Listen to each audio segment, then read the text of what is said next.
Well, what did you go push the button? Oh man, I pushed the button. We live. We live right now. We live right now. You gotta say something. Shit, we can't just be out Well, here I'm just. telling you live. We live right now, and I don't we're know. trying to get this Stop started. intro, man. Shoot, this dude. Hey, if you need him for IT, don't hire him because he ain't got it. What is Dewan doing right now? Dewan, what are you doing? Where you at, bro? I'm talking to y'all. No, but you're talking to everybody. Where are you What are you doing, man?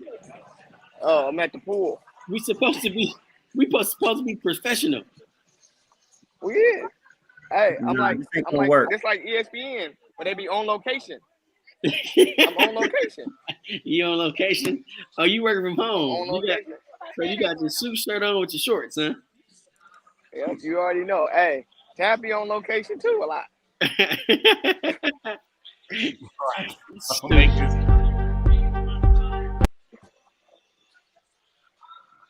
You hear me? Yeah.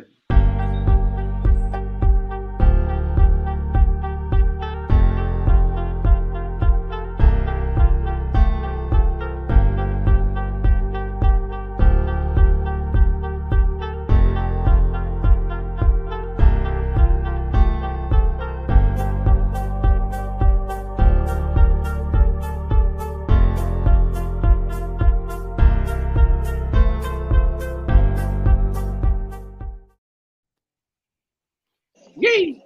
That was the wrong one. My bad. Hey, I'm not the technical guy. We can't hire you for IT, man. We back though. What's up? We back. Hey, this is a different approach, new day. For everybody that's watching, we did have a special guest coming on, but because of technical difficulties, we couldn't get them. But we're still gonna get this topic going in regards to pride in the Black community, whether it be your work, whether it be your personal life, however it is that you show up, you're having pride in the Black community. That's what we're gonna jump into today. So, anybody want to Those of y'all who think we clickbaiting, it ain't clickbait. We was about to actually talk about Pride, with it being Pride Month. We had a member of the LGBTQ plus community want to come on with us. They had some technical difficulties and they couldn't get in. So since we are not members of the community, we would think it would be injustice for us to have the conversation, but we will talk about pride in general and ways in which we show pride within our community for those of us. So Pete, take it away for us, brother. Oh, Pete, before you start though, if there is somebody, because you guys know that this is a live chat, if there is somebody out there who wants to represent the LGBTQ community, hit us up in the comments with your email address. As long as you have a Google Chrome web browser you are using, we will send you an invite and bring you on the show right now. So we have that capability. We're going to start doing that.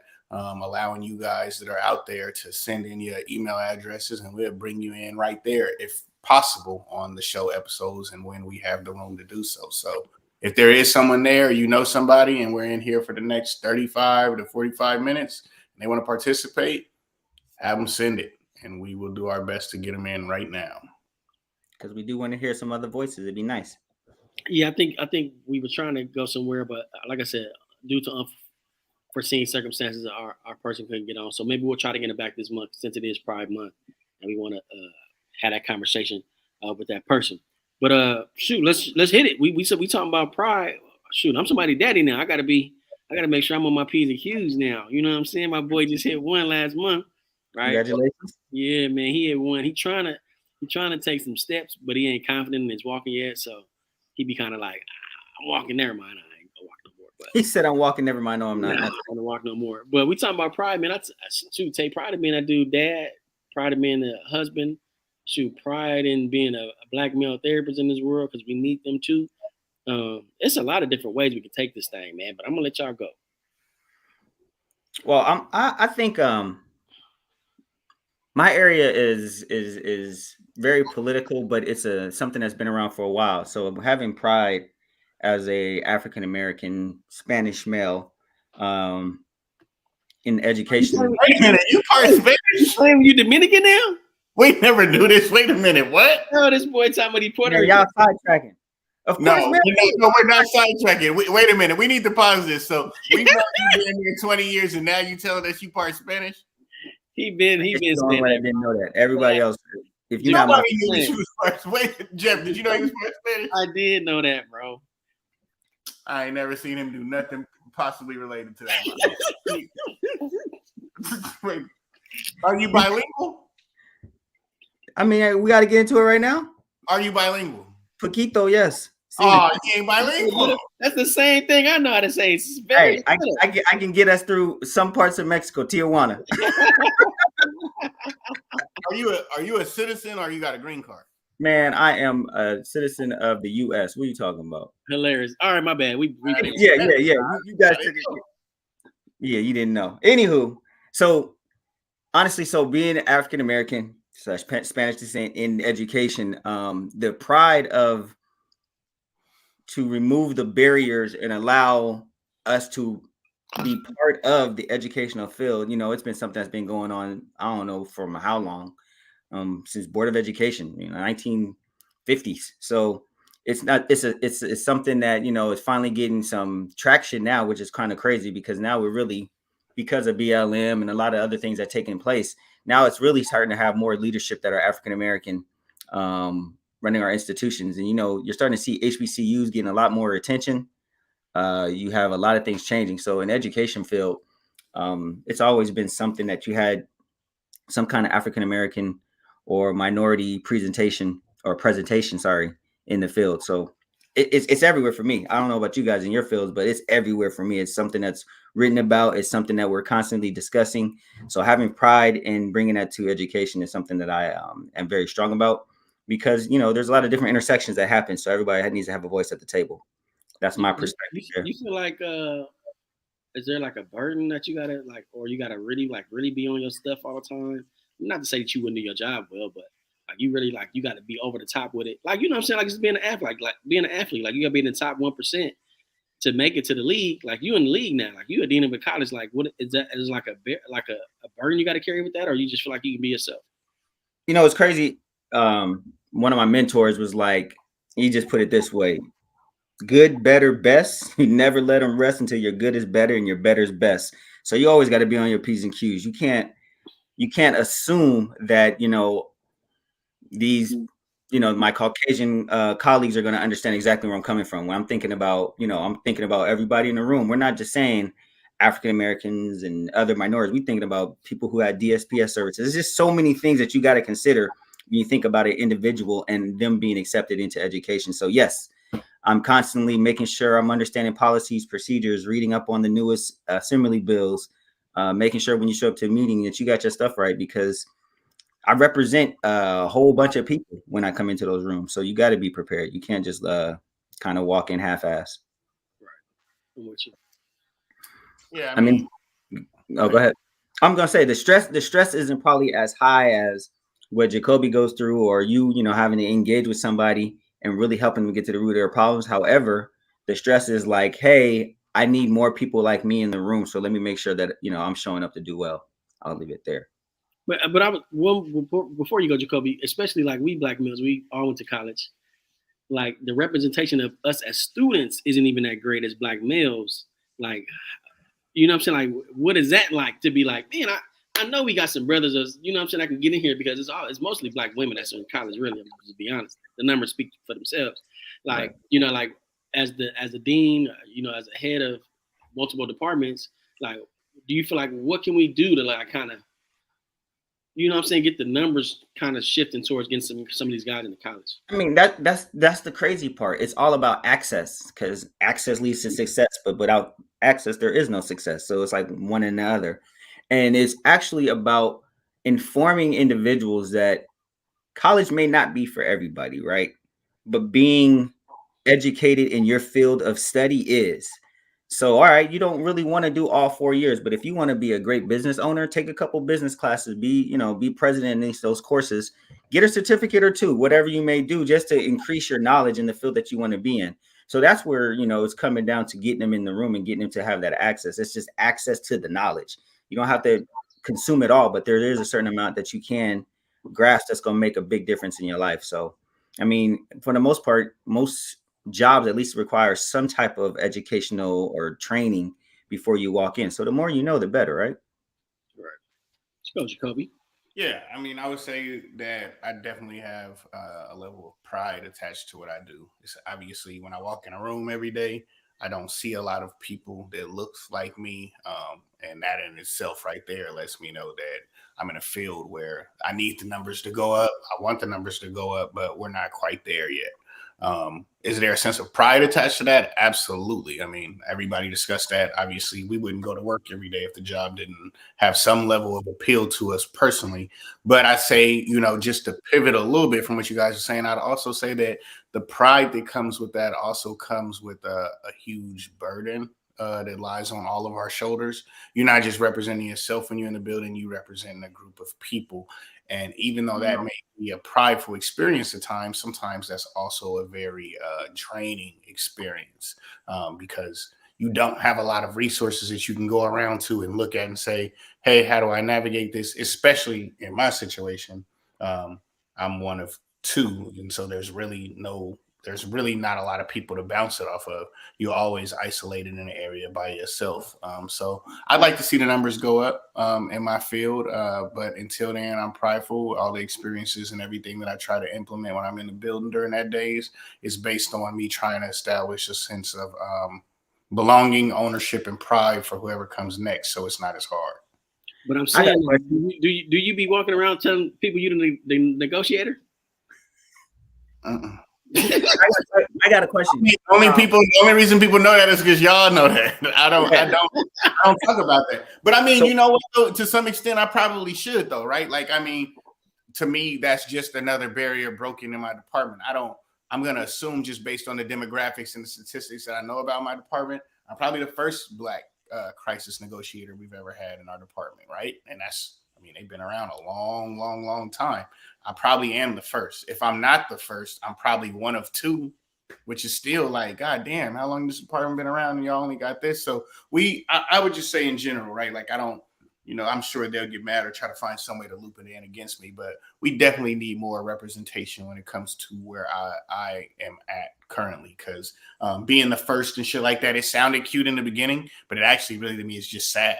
It really, really is sad because the world is such a diverse place right now. The fact that I'm still hollering that I'm the first of something in 2022, I think that's actually an embarrassing thing. Well, not for me personally, but from the landscape of where I'm at. Like, well, why am I the first? And if I am the first, I think we need to start making some strides quickly to make sure that someone behind me isn't saying I'm the first in 20 or 15 years. That's just a little old and outdated. When you do approach another colleague that is of the same descent, you guys think you both approach the job the same way, or do you think it's a different pride level within that? So you playing on some shit from earlier today? Absolutely. And I'm just gonna be honest, right? I'm not gonna flame nobody on the air that's not here to defend themselves. I'm not asking to flame. I'm just different. You know me personally, and everyone out there that does know me personally, they know right now that this question is tugging at me. I would love to flame him right now, but I'm gonna take the high road and say this is that no, I believe when it comes to pride in the job that there are other African Americans that present themselves 100% differently than the way that I do, that are prideful in the work that they do. However, from the seat that I sit in, I don't necessarily align or agree with their views and how they do their job. And I think that they're a setback to multiple areas that we need to progress forward in. I'll just say that. But because they're not there to offer their rebuttal and things of that nature, I'm going to leave it at that point. But I do know that just because I meet another Black person in the field, it doesn't mean that we're the same type of person. I have to have a conversation with them and find some commonalities in what their goals are and what their purpose is for the work that we're in, to figure out if we actually have something that we can relate to, have commonalities where I feel comfortable to having discussions with them. Because remember, a lot of conversations that happen, especially in our line of work, could be detrimental, or the end of your career. And you're actually dealing with people that tell on people. Like, that's what we do as police officers. We tell on people, we catch people, we send them to jail, we testify them for what they do. So I'm not going to build a relationship or a bridge with someone to that extent if I can't trust them. Now, on the flip side, there are a few officers out there that I can have real life conversations with and talk to them about off-duty experiences that I know that they can relate to. But I I don't have that many officers that I know. Like I haven't exceeded my fingers, right? Like I can count on how many fingers I have, how many people that I can trust with in that type of situation. And honestly, I'd still have some fingers left over if I was to count the names of the people that I could trust like that. And I only ask that question because, in education, when we show up, it's kind of like that. Oh, another one. And, we know what our agenda is, right? We both, speaking for, the people that aren't here. So that's why I asked that question. So to throw it back on you, what happens when you do? I mean, in your field, do you have that same thing? And what happens when you guys don't align? Where do you see that as a breakdown in education? So that's where it gets a little tough. Sometimes you do find people whose agenda, you're like, man, I do not align with that agenda. And you're like, but we're from the same background, right? So just giving it premise, it becomes like, all right, well, at least can we find a commonality and then go forward in addressing that? I may not align with how you approach work. I may not align with how you look at the system, but at least if we're saying, let's do work for this population of students, we'll get on the same page. So we find a commonality at least. But again, it's not life-threatening changes. We're changing lives to the better, so it's a little different conversation. Yeah, y'all stuff is a little different. I mean, just because y'all work as a team, like for me and the one who's not here, I work by myself. Like, you know what I'm saying? Right. So his view on therapy is different from mine. He uses a different philosophy than I use, or I use a different philosophy than he uses. Mm-hmm. We use our personality, which is different in general. So there's not really like one set way. And I think a lot of people, like, even in our community, we be like, I don't want to go talk to no white person about my problems.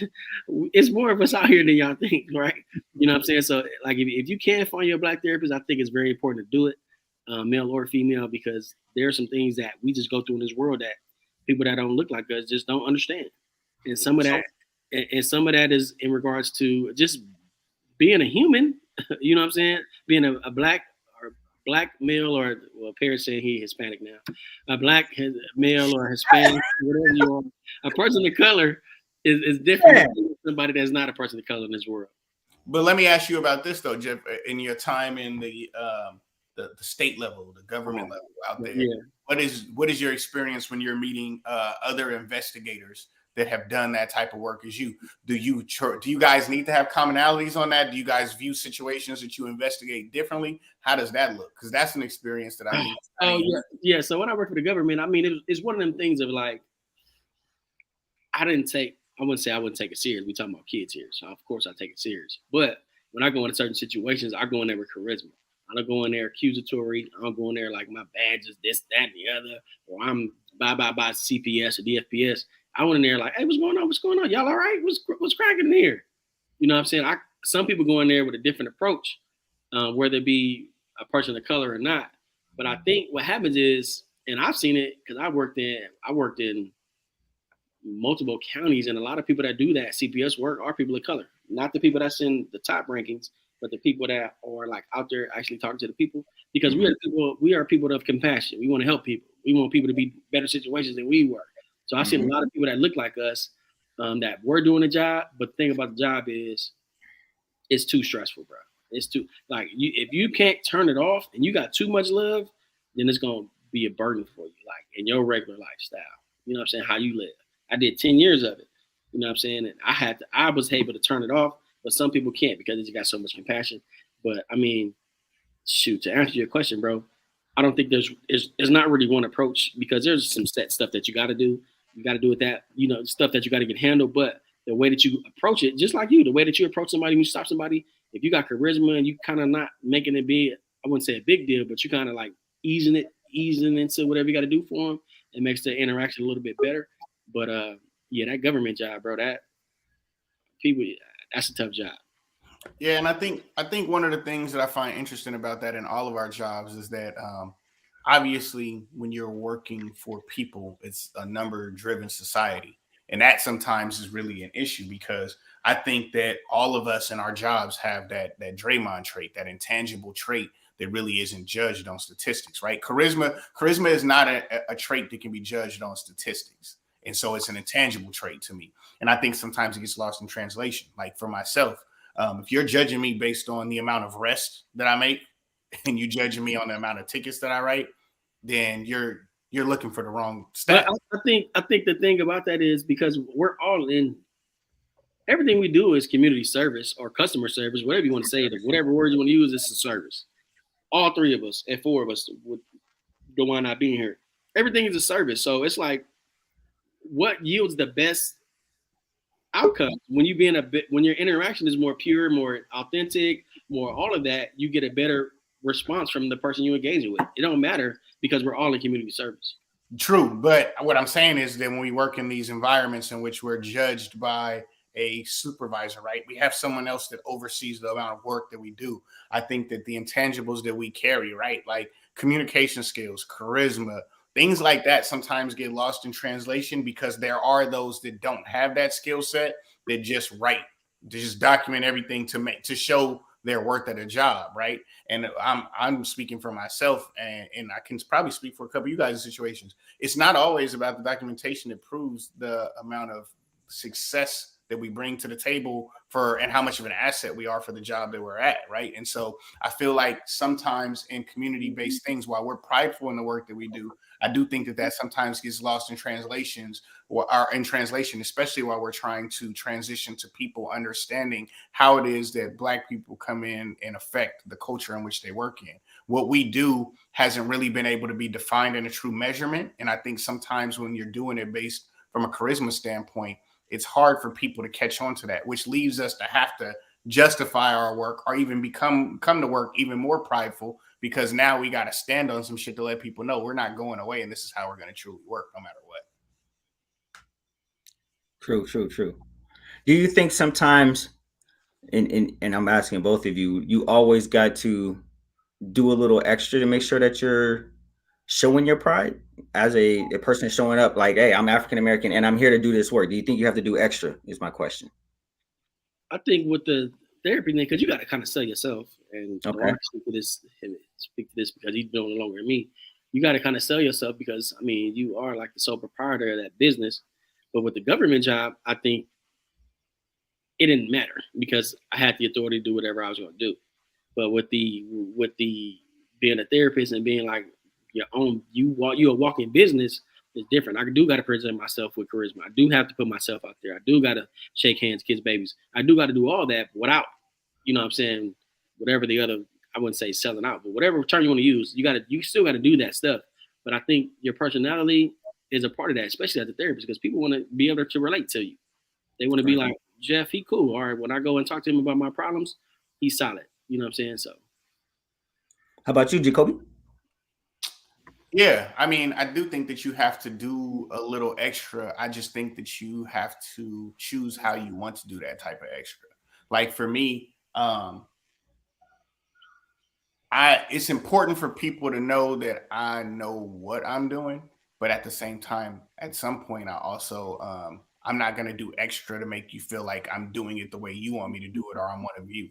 Like I feel when I go into interviews, part of how I sell myself, and I would suggest this for anybody who's not going to work for money solely. I let you know what you get in. Because in the interview process, it's not just you filling me out, it's me filling you out too. You know what you're getting. So therefore, when I come in and do my thing, I'm going to do it my way. Now, I may choose to be extra communicative on a situation where I'm being evaluated because I want people to know that this is the swagger that I bring to the table. So when you see that, no, that's his quality, that's his strength, right? So I may do a little bit more to get that point across, opposed to if it's just me making a traffic stop, interacting with someone by myself, just me and them, I might not do as much because I'm gonna get from point A to point B and try to get on about my business. But I think in the beginning, it is very important to do that. Also, too, you don't know what you want to be when you get a job. You don't know what level of how much of that you want to be. Do you want to be in my field? Do you want to be the chief? Do you want to be the captain? Do you want to be the lieutenant? You have to do a little bit extra to put yourself in a space where they know at least what your assets are, right? So in order to do that, you're gonna have to do a little bit more. But with that being said, I think it's still something that I'm trying to figure out for myself, kind of like how I want that to be, because it doesn't just revolve around my job. I think doing how much I want to do and how much I want to show up also revolves around the changes I see within myself as a person and how I grow. So I think that's like a question that always comes with a chance for you to prove that or not prove that. Right. I mean, yeah, and education is totally different.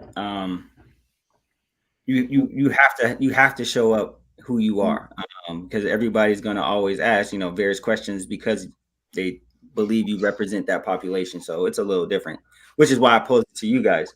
because especially in therapy. I know, Jeff, you say they're all out there, but it's hard. I haven't seen too many therapists that are African American or of minority descent. You don't see it regularly, so that's why I asked that one question. Yeah, let Juan go. Juan, go ahead with all the background. Hopefully it ain't too loud in my background. Can y'all hear me? It's really loud in your background. We can hear you on location. We can hear you though. I think speaking to what Jeff said, I think, when you think about you being like somebody whose job is like self-care or helping people, if you think of a fitness coach, you would want to see your fitness coach or your workout coach to see that they have at least a fit body, or they look like they're healthy, they look like they engage in healthy behaviors. I think with therapy, when you're talking about, how we show up, I think people are coming to you because they're, most of the time, not all the time, most of the time, they're experiencing some type of struggle in their life that's causing them to feel a little less different, whether it's sad or anxious or whatever. And I think you have to have a certain level of charisma when you're trying to help people feel better, right? I mean, you can't come in there and be a therapist to be all like docile and, lack of energy and things of that nature, because I do think that to a certain period, there's people who kind of have this vicarious healing process through you. So I think that you have to show up, especially when you work in a private practice and you are the business, you are the brand. You have to show up with a sense of joy and energy, but you also want people to see the benefits of being happy, the benefits of being joyful. I think if you have a job where you don't have to pretend, you can just naturally be happy, joyful, showing up as yourself, then I think that's super beneficial because it allows for you to be able to feel better when helping other people. Yes, sir. See, that's an interesting standpoint, though. I wouldn't say in my field that I'd actually, I make a conscious effort to be myself. However, the environment doesn't allow me to show up the way that I show up when I'm with you guys on my off time. You know what I'm saying? And I don't think that the environment is accepting or in any way welcoming of that. However, I do feel like the primary demographic that makes up my police department and other police departments, they do feel comfortable coming to work as they are at home. They do feel comfortable being them same selves that when they walk out of the door, in the door. Some of that in my work field has to be suppressed, and because it's not a place where that's welcoming yet. And that's just the truth of it all. Do I think that what I do or how I do it and who I am is a detriment to the police department? Absolutely not. I do feel that it's just not. Policing in general isn't really ready for African Americans to show up as their true, authentic self. But I think that could be said across the board, right? Like women, they get braids in their hair, have to think about that before they go to work in certain settings because they get a little self-conscious about that. Picking nail colors, different things like that. If we're talking about just in general, what you wear, when you put on your Jordans or anything like that, all of those things I think are self-conscious choices that you may double back on that thought before you walk out the house, because our environments at that corporate level, that high earning level, that predominantly white level haven't really shown that true acceptance yet. They just want the diversity chip and credit, but they haven't necessarily accepted everything that comes along with that yet. So there is a little bit of self-consciousness that comes in before you give your whole 100% authentic self. Do you think that in the police field that'll be able to change at some point? And if so, in what ways or how? It can change if we get more people in it that are more. If we get more diversity in it, it'll change. If we get more Black people in it, it'll change, right? Like, for instance, the same officer that we were talking about flaming, I was talking about flaming earlier today. There is a place for a type of him. There's a place for a type of me, and there's a place for probably 5 other types of African Americans in there too, right? Because I think that you need a well-rounded spectrum of all of us in order to be able to leave that level of comfortability, right? But until we get to that point, there's not going to be a space for that. I don't think that we have enough representation within ourselves in order to do that. I think that for a lot of us, there's a certain type of Black person that they want to hire, and they try to reduplicate that process, right? But what about your cousin that talks a certain way or acts a certain way, or your relative or your friend that talks or acts a certain way? They haven't made space for them yet. I've never went to work and been able to see 5 different shades of 5 different Black type of family members that I have in that environment yet, because there's a certain type of polish that we all have to put on. However, I've seen lots of variations of white in my environment that lets me know that there is a lot more room for those type of different personalities opposed to ours. And I think we get lost in translation on if our level of competency is going to match the job, if our level of education, how we interviewed. I think all of those little knick-knack things come in to still keep the numbers of different dynamic personalities down. Right. True, Yeah. true. Yeah, Anthony's actually like, do we use like him, Yeah. he, or whatever as a black male? I just use black man. I don't think there's, because I'm not a part of LGBTQ plus, so I don't think that's a thing with the pronouns unless he's asking a different question. No. I mean, I know in my workspace, this is something that's like, I guess valued. I'll use that word. Mm. People will start introductions at meetings like, "Hi, my name is Parrish. I use pronouns such as da da da da da," because they really want the space or that environment to know who they are and like who they represent. So this is something that is valued, I guess, in a lot of educational settings that I've been in. Me personally, since I don't have a connection with the LGBTQI plus community, I really don't go into it too much because I'm Parrish, and usually when people refer to me, it's he and him. I really don't have to say it, but yeah, I don't really put that behind my name. But at the same time, it's something I do acknowledge because in education, people will say my name is so and so, and I identify as they, them, their, and I'm like, okay, so it's something that happens. I'm gonna just be honest. I'm still learning how all of that shit works. Like, and so I'm not trying to be disrespectful. I don't want them to cancel us. I respect the LGBTQ plus power and how they've been able to ask for and demand their equal rights. But I'm going to be honest. I don't understand all of that shit. The him, her, she. I don't even know which pronoun I'm supposed to be. I mean, I know my sexuality and what it is and my sexual preference, but you are he, him, he. It's anything with he. Him. You and him, right? I'm gonna keep real. I don't give a fuck what you said. I don't know what that means right now. I'm still learning it. But that's just my honest. I'm still learning how all the pronouns, what they are, how to use them, what's appropriate, what does each one of them mean. Like, this is all new terminology to me within the English language, and it feels like a foreign language. So I'm still learning. I don't know which pronoun I am. I know I like girls, and I'm straight. I like the one that fits under, that's my pronoun. But until then, I mean, obviously, as I approach different people that have more dynamic situations or have more variables to them, I'm still learning how that works. And I don't have the answers to that. But Parrish, I mean, I can speak for it a little bit. Parrish is in a good environment. I do feel that they try to be adaptive. They are receptive to different things there. I work there as well. I do appreciate the things that they do. They always try to stay cutting edge and innovative to understanding and representing them things. If y'all ever want to bring me back to sergeant level, I ain't checked the paperwork yet, so I got to see if that fits. But captain level, have your people call my people. Y'all know who my people are, and we can at least have a conversation. I'm still open, entertaining the fact of the money's right situation. You can bring me back. We're gonna circle back at the right price level and the right level. And you know what? It's not even about the money no more. At the right price level and the right level of influence, I'll entertain a conversation. At this point, you ain't no top draft pick, Jay Reed. So some people we're gonna have to bring somebody here to teach Taft the various pronouns that people use and why. Yeah, but before I go back there, I gotta learn the pronouns. But seriously, when they start talking about the various gender types, you're gonna be like, what?